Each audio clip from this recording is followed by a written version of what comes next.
Okay, so I'm here with an outline of myself, and I'm just going to use this as the base for what's going to be a pen drawing. Now, pen drawing is no simple task, and when I say pen, I mean a biro pen.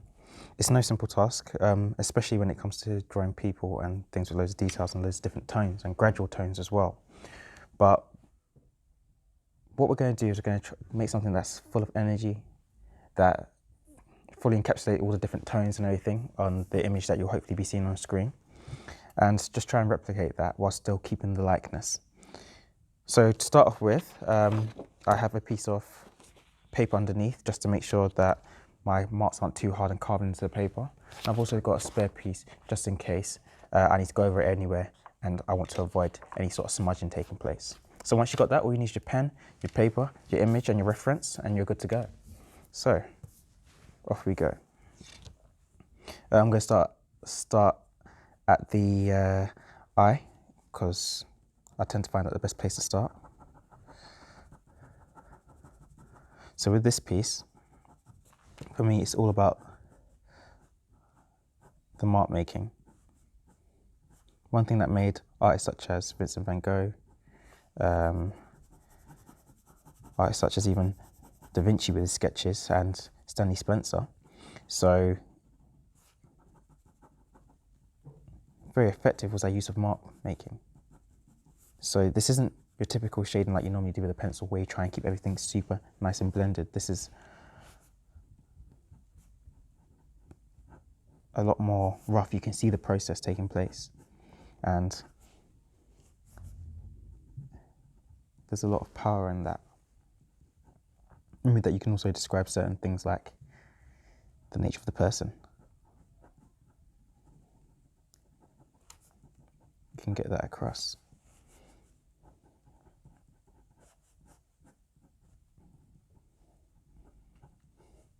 Okay, I'm just outlining certain major parts to help me build up. Make sure to keep the reflection on the eye. Remember, with pen, you cannot remove the pen.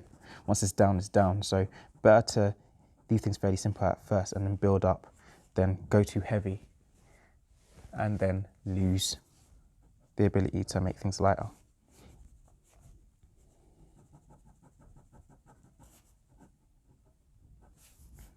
So we'll keep working this.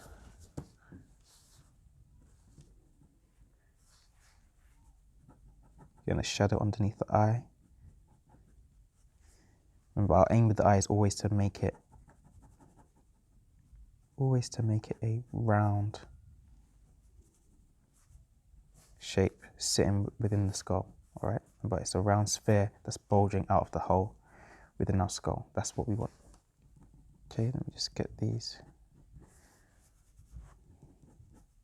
eyelashes, if I can even call them that. I don't even know what I've got on my eye.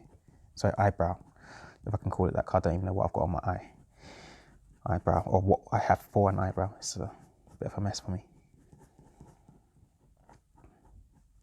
Okay, and you do want to draw each individual one and be very careful and very purposeful with them. I tend to go a bit heavy and use a bit of artistic license and bulk them out a bit more than they probably should be, but that's because I think they're... If you don't have sort of standard looking eyebrows, they do tend to look even stranger if you draw them accurately within artwork. So I tend to just make them look a bit more standard even if they're not.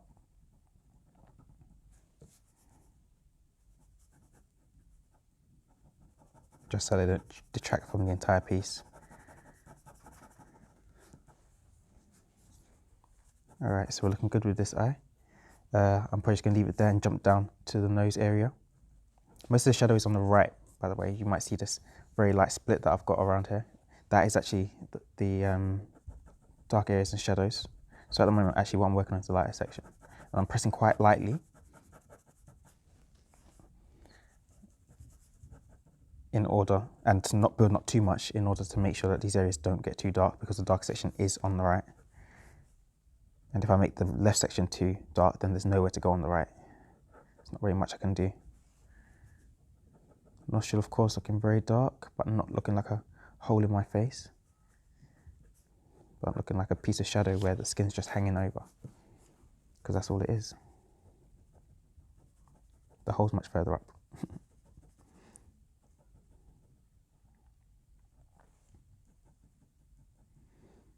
Got a little bit of bounce, that's not even bounce light, but we've got a bit of light there just in between the shadow of the bit around the nose there.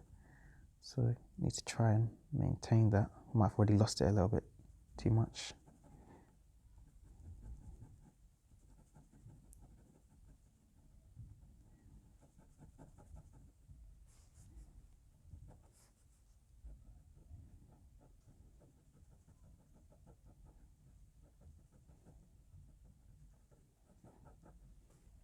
Remember also that when it comes to seeing that tone within the actual image itself, all you've got to do is squint your eyes slightly and it will slowly become, well, not even slowly, it will be quite quickly actually, become clearer, because as you limit the light coming to your eye, the contrast is just increased. So be aware of that if you're struggling to see tone, especially on the lighter, more flatter areas of you where there's no really clear contrast or shift in tone. It might be a little bit more subtle.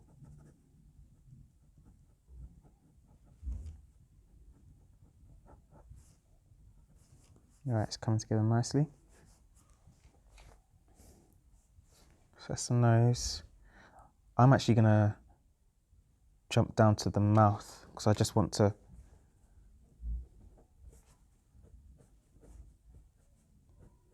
get the nose and mouth done, because they are sort of really good areas to see how dark we're going and how light we're going, because they have the full range of tone, especially my lips. So let's just focus on getting that done. I'm going to be using a lot of directional shading on the lip especially, to help get across the fact that the bottom one at least curves. With the top one it doesn't matter as much, but with the bottom one we definitely want it to come across that it is a curving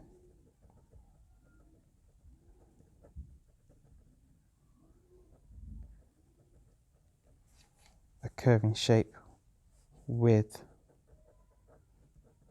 certain planes on the surface here, like flat planes.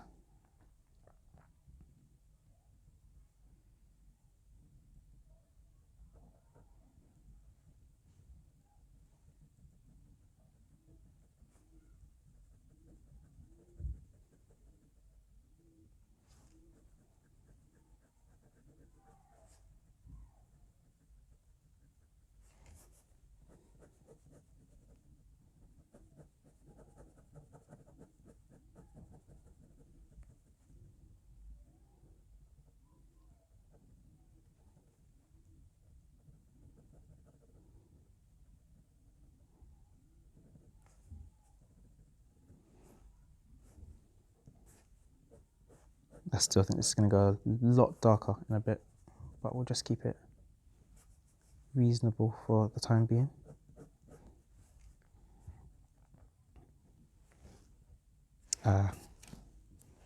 See, this is the problem with filming like this, because I'm looking at an angle at the piece. I'm slightly shifting everything to the left because it's slightly skewed, so I'll try to avoid that, because I think my centre is slightly off now, especially with the lip. So we'll see what I can do to rectify that.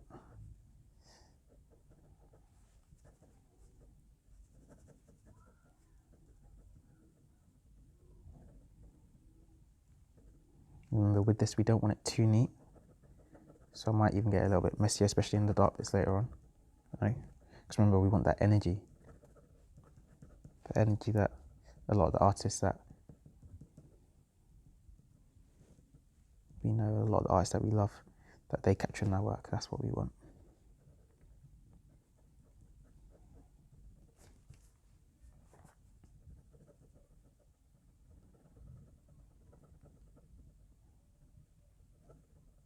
Okay, right side of the face, so a lot darker.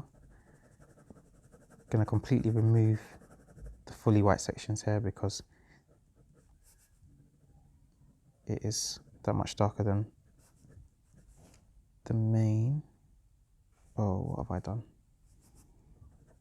Okay, let's just take this down a bit and darken that. This is what I mean by this medium, this material of pen. Once you go over it, it comes with a lot of risk. When you go over an area, you've lost it. You can't bring it back if you want to lighten it up. So be careful.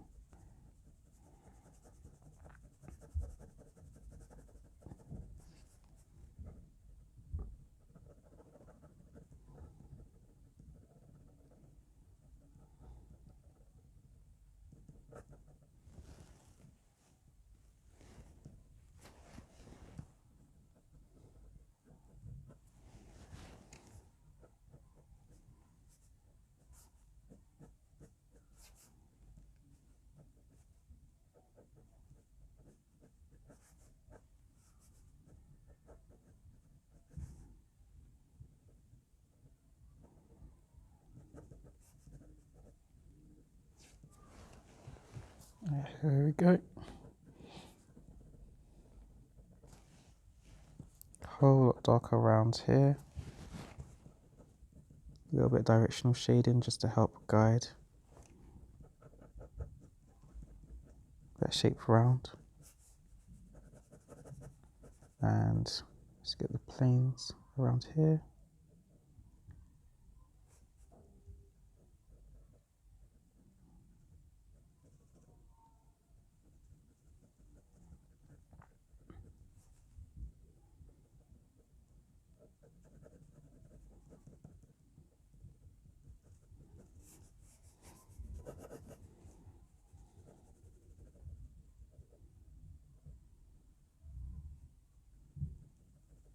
And just lightly start to get some of the tones here. Alright, let's go for a start bit underneath.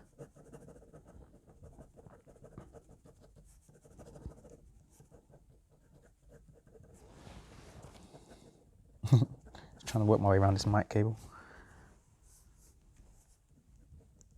I'm using a lavalier today rather than my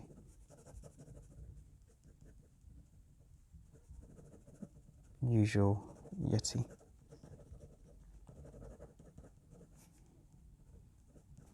Alright, good. I feel like this gap is too big. That could have been a problem with me with the initial drawing.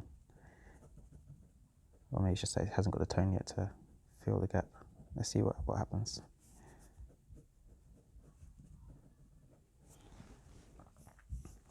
Alright, good. I'm starting to see that the eye is far too light now, so we can now go back in and make that a little bit darker.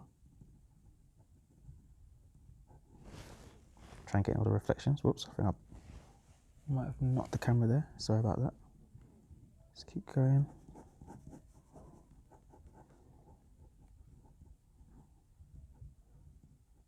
Alright, that's just coming together in those little tiny triangles.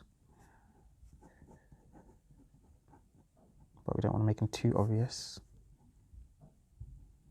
Okay, it's not a cartoon, I'm not a caricature, I'm actually aiming for a level of realism with just some looseness. So no massive eyelashes, okay? Alright, cool. So we're there. Let's keep going with this section here.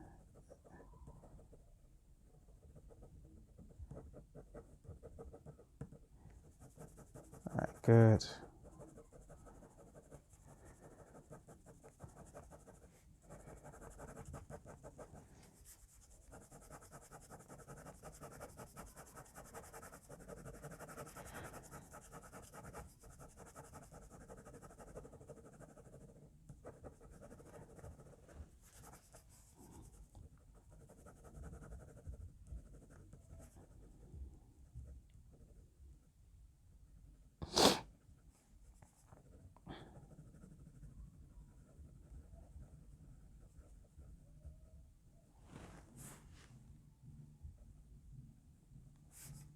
Excellent. Okay, moving on to the right eye, just to see what we can get done there, and then we'll move our way down. Funnily enough, the reflections in the right iris and pupil are much brighter than the one on the left, even though the right one is on. the darker side, or the side of shadow. Okay, so let's just get this in.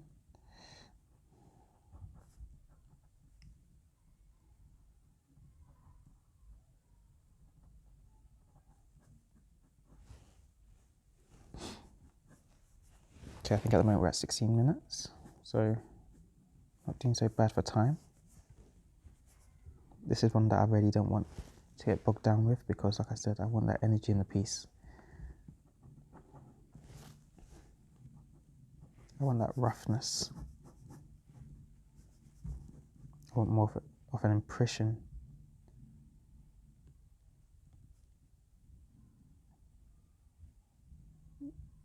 than a super accurate copy. I think my middle lashes are a little bit longer. Good.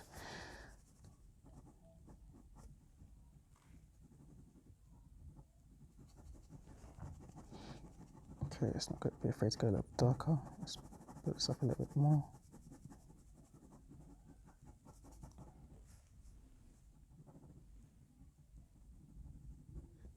Eyes have so much variation in tone, it's just unbelievable. You want to keep it as accurate as possible.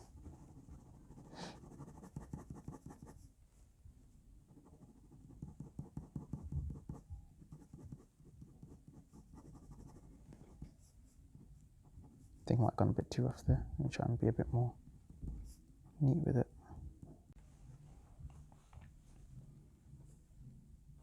So we're still here just working into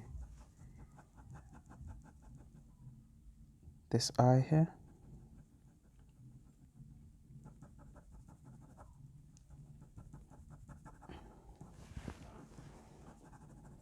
There's still a bit of tentativeness within me and within my marks, but you know what, let's just go darker.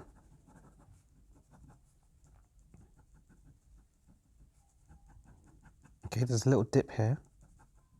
The aim is to try not to make it look like it's here, but like an actual dip where my brow goes down, because I don't have hair here. Some people do, and you'll be wise to include that. It will help for you to help. It will help you capture that likeness. All right, so let's keep going.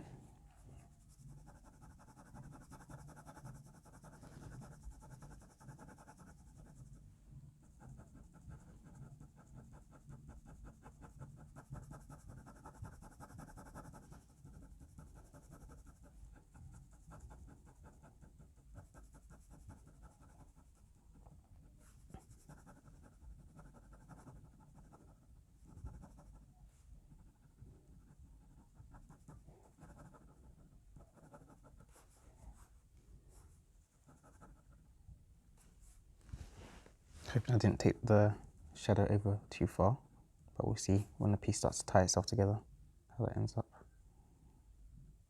Okay, start making some of these areas on the nose a bit darker now that we're going down to there. Get that nostril way darker. Serious bit of shadow there, I'm not sure.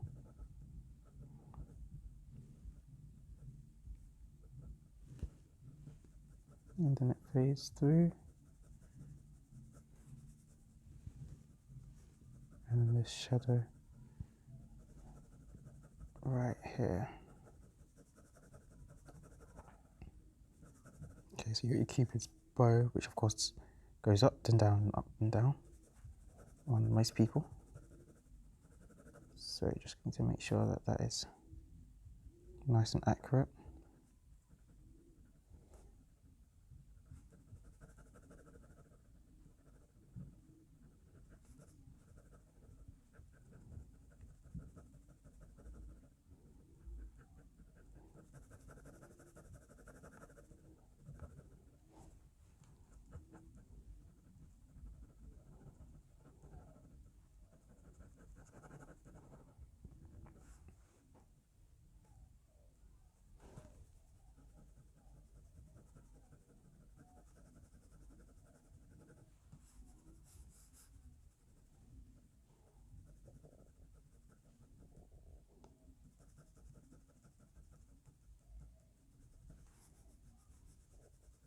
And to make it very clear that the nose is round.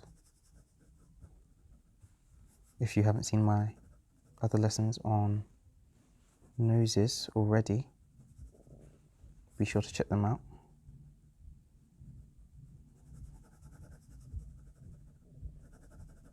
It's all about acknowledging those three sort of spherical shapes that constitute the nose.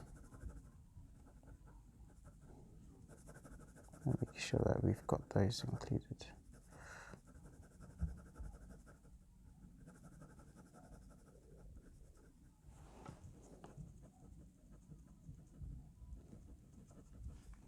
Alright, starting to come together.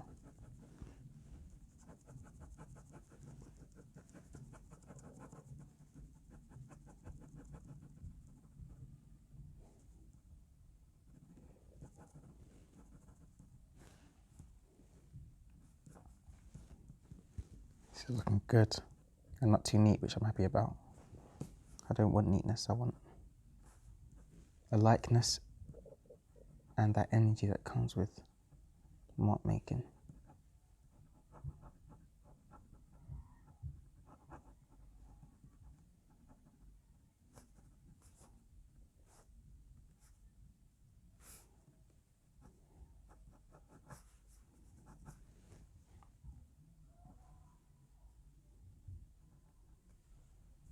Got a little bit of bounce light there on the right. We'll see how that turns out in a bit. Don't really want to mess with it too much at the moment.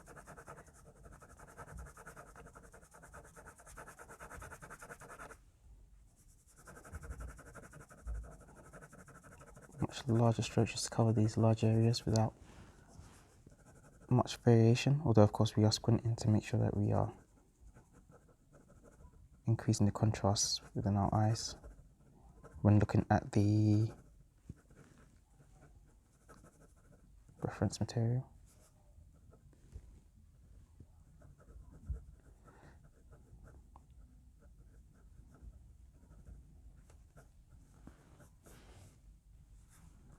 Just a little bit of darkness just here. In fact, I think the direction is more like this. Get this. It's about there.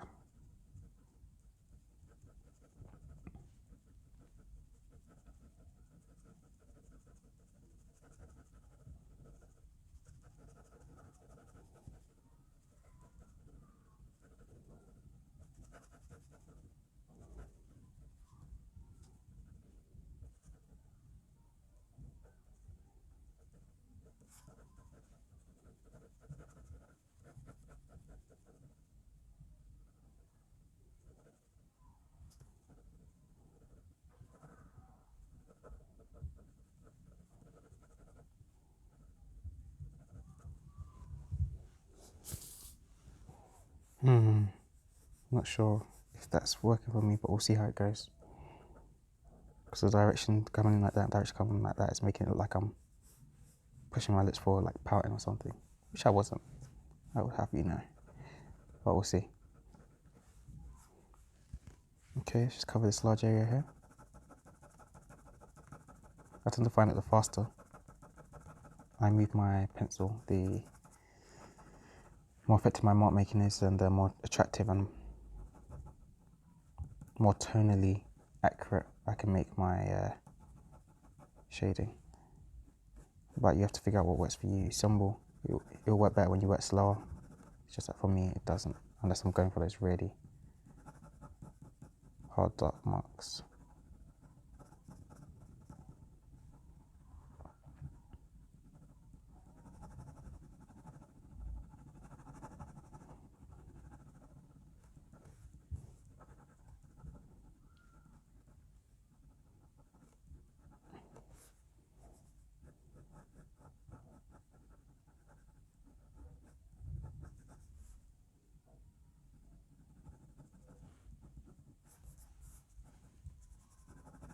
Good.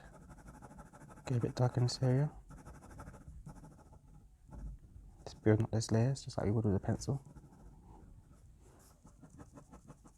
But not pressing too hard, we're not carving into the paper here.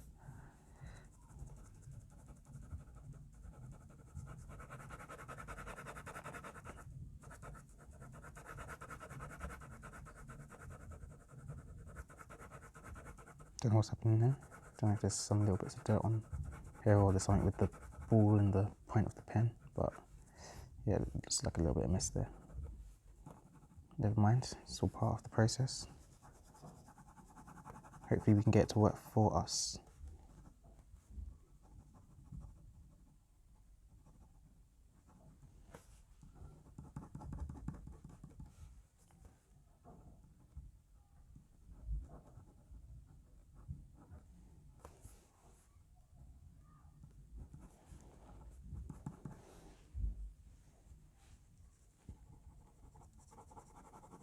Yep, that ballpoint's gone a bit weird, so let me just, alright, let's try this again.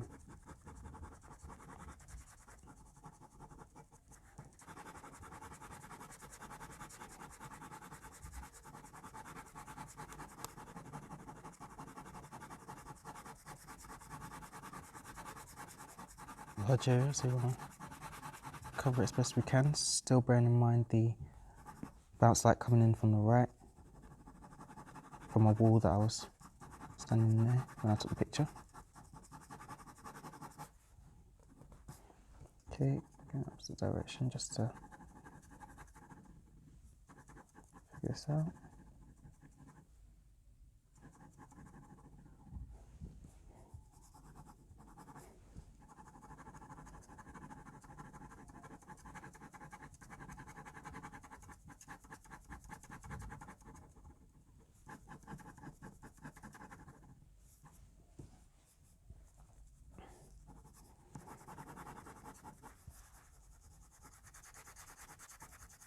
Really light area here.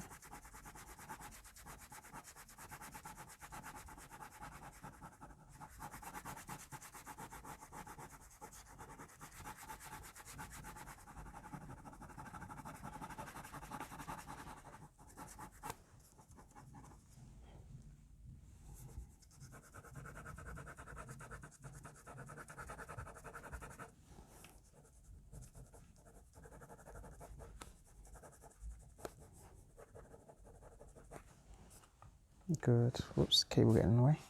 Sorry about that.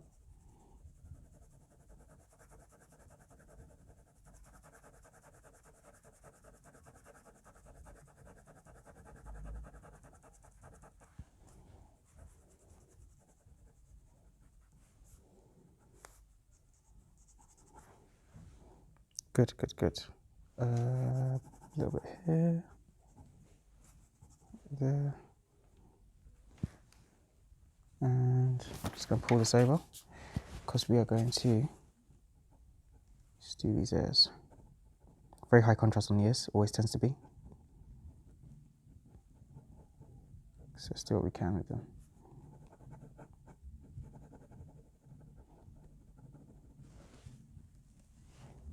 Okay, I think we're on to about our 27th minute.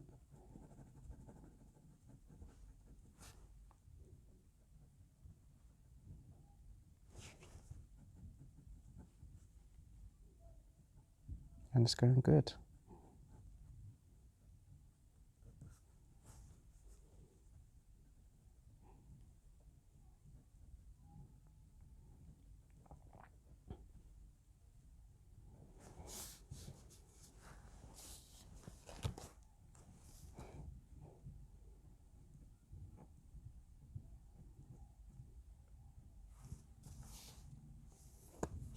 I can really see myself building up some tone here. I know there's bounce light here, but I really do think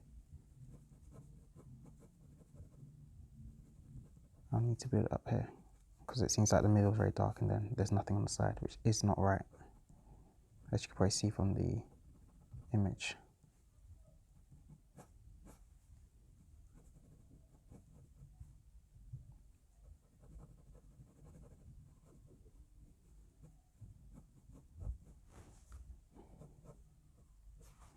All right, good. I'm not going to touch hair or beard for the moment. Let me just do the neck and we'll go from there. All right, so the neck. Okay, so the neck is very light.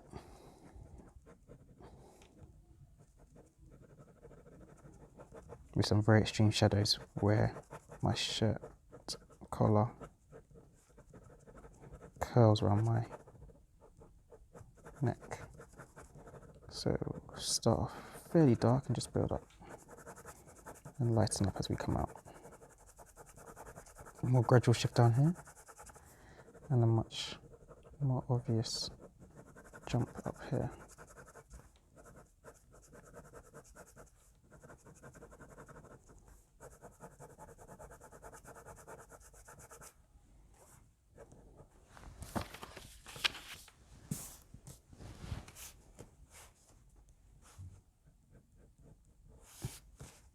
I'm not going to do anything there, but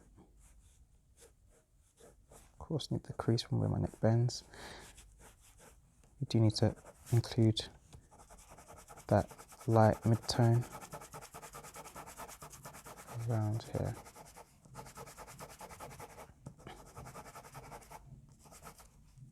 Okay, I no longer have all the angles in my neck that I used to. I don't know whether it's because of a softer light or just because I've put on more weight.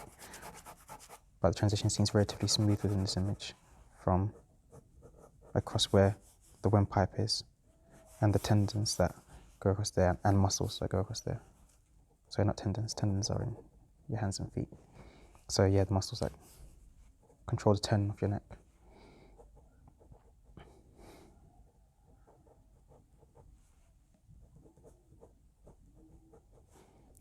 I'm not going to bother doing the tone for the shirt itself. That could be something for another time.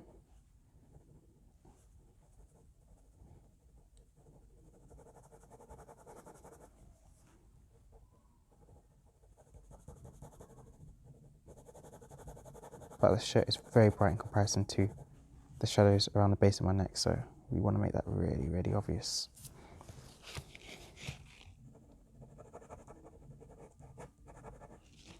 This section here is so dark that my neck blends in with the background. So you want to make sure that we're including that.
And just a little bit here. Whoops, getting dirty ballpoint again.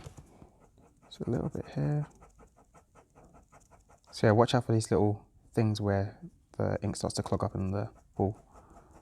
Right, we don't want that.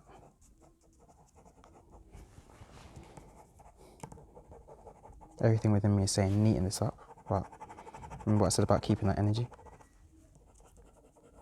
So I'll leave it relatively rough, but not too rough. Just find that balance, that's the tough part about this sort of style, working like this. Just keep going.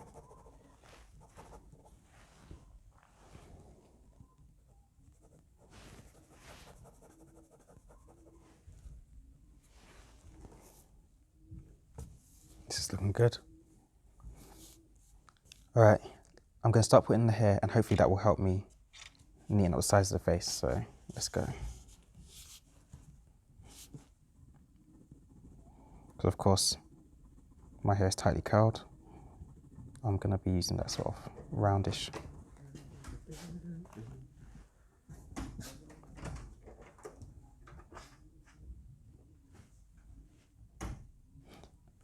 Of course, because my hair is tightly curled, I'm going to be using that sort of roundish marks to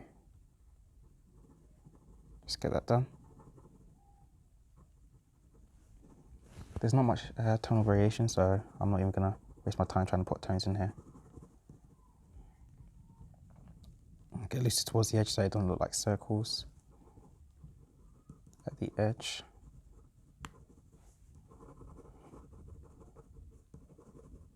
But yeah, that will be that. I'll go about halfway now because I just want to save some time. But I'll finish off later.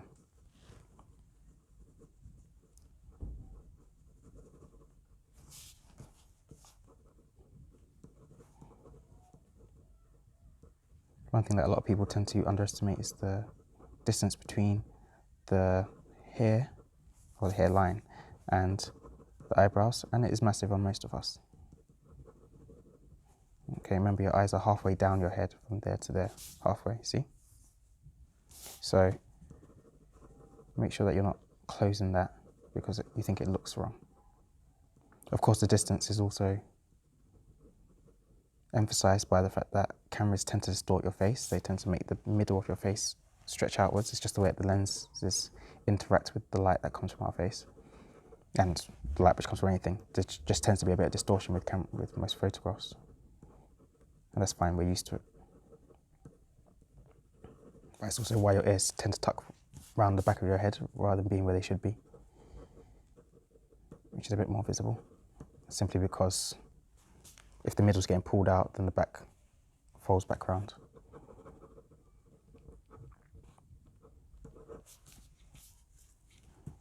Actually, let's just finish off the hair because I think it's looking like 10 times better with the hair there.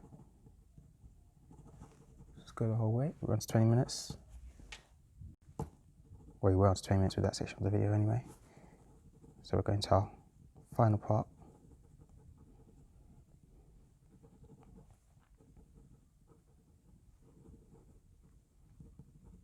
It's not hyperrealism that we're going for here, remember? So, oh gosh. I just went over a bit of the bounce light. I was wondering why that was blank like that. Never mind. Hairline's just going to be looking a bit strange there.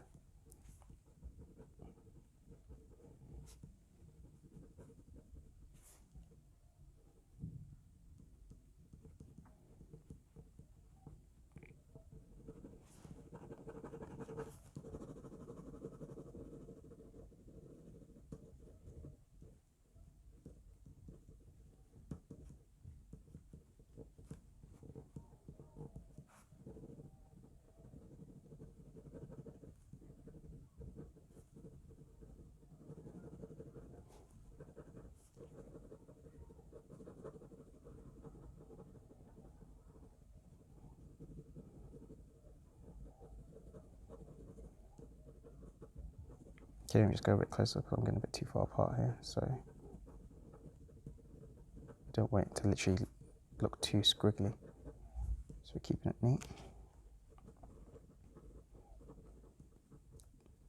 By the way, anyone who's seen my digital portrait that I was working on would notice how much easier I find it not just to work in black and white,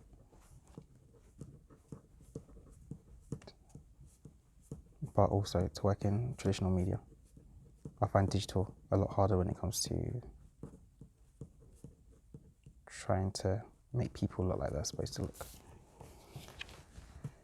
Okay, there we go.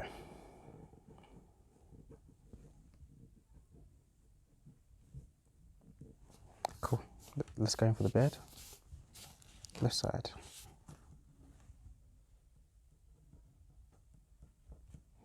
Small little squiggles.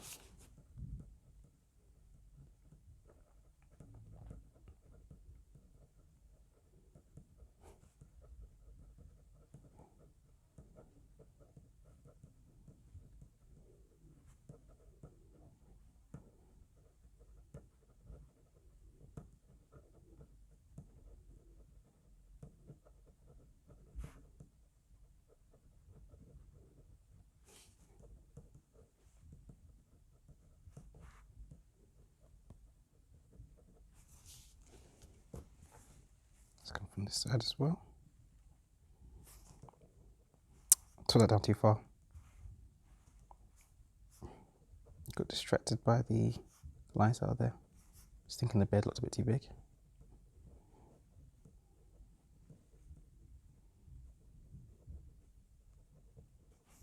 Very easy mistake to make, especially when you're eager to move on and get that section done because it's starting to come together.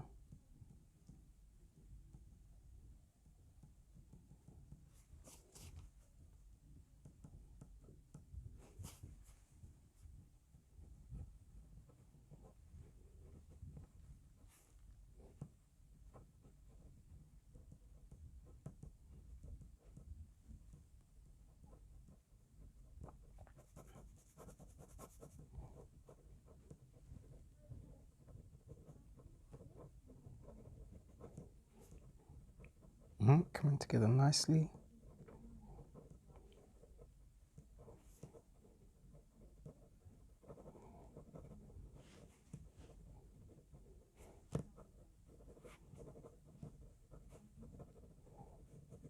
Good, good, good.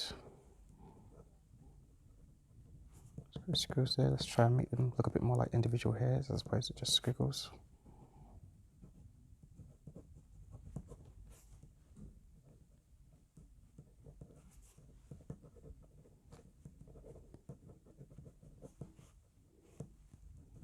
A little bit more turn around here. Right, I'm just gonna do another pass over here. Just also try and phase that bit in a bit more. So a bit more pass over just to make this a little darker.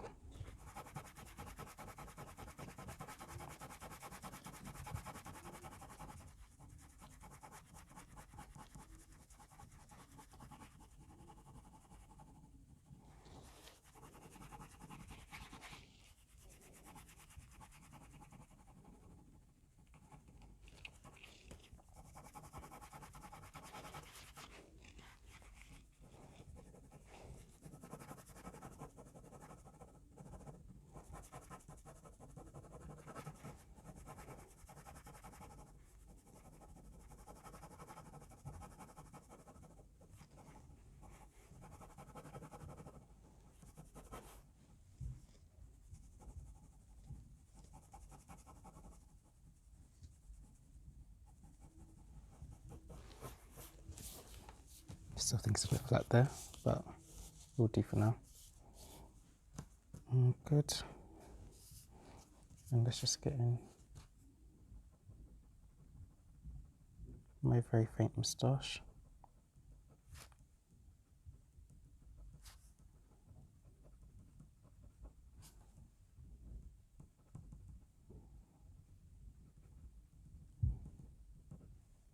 And there we go. And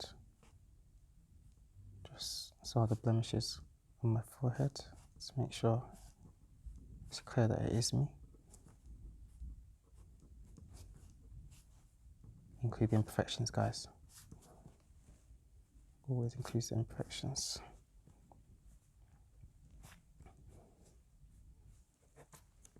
And I think we're in a good spot.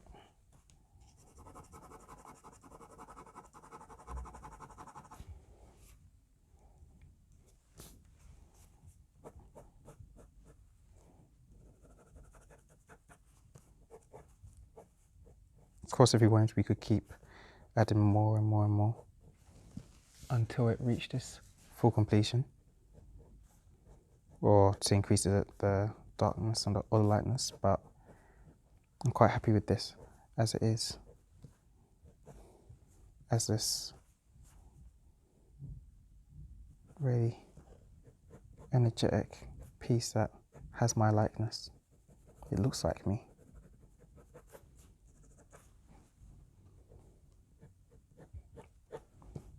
And how fitting that a piece that looks like me, done by me, done in my style, that really sketchy, incomplete sort of style that I really love working in, and that you'll see all over my sketchbooks and notes and stuff like that. How fitting that that's done on my self-portrait, that I've used it on my self-portrait. Makes the art all that more meaningful. So yeah, there we go, a self-portrait done in pen. with a concentration on mark making.